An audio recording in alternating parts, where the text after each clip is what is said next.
నమస్తే, నేను మీ ఈశ్వర్. ఈ6 న్యూస్కి స్వాగతం. వార్తల్లోని ముఖ్య అంశాలు. ఢిల్లీ అసెంబ్లీ ఎన్నికల్లో బీజేపీ ఘన విజయం సాధించిన విషయం తెలిసిందే.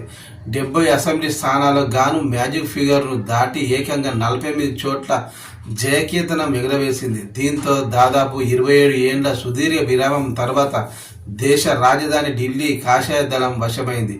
ఈ ఎన్నికల్లో మాజీ సీఎం అరవింద్ కేజ్రీవాల్ సహా కీలక నేతలు ఓటమి పాలైనారు. ఈ నేపథ్యంలో ఎల్జీ నుంచి ఢిల్లీ సచివాలయ ఉద్యోగులకు కీలక ఆదేశాలు అందాయి.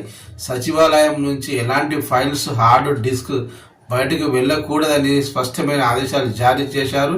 ఢిల్లీ సెక్రటేరియట్ కాంప్లెక్స్ నుంచి ఎలాంటి ఫైల్స్, డాక్యుమెంట్స్, కంప్యూటర్ హార్డ్వేర్ బయటకు తీసుకు వెళ్ళడానికి వీల్లేదు.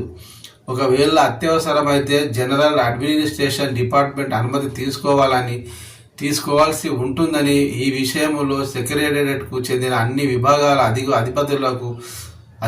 అధిపతులు చర్యలు తీసుకోవాల్సిందిగా కోరుతున్నామని ఎల్జీ కార్యాలయం ఆదేశాల్లో పేర్కొంది. ఆమ్ ఆద్మీ పార్టీ ప్రభుత్వంపై బీజేపీ కొంతకాలంగా తీవ్ర ఆరోపణలు చేస్తున్న విషయం తెలిసిందే.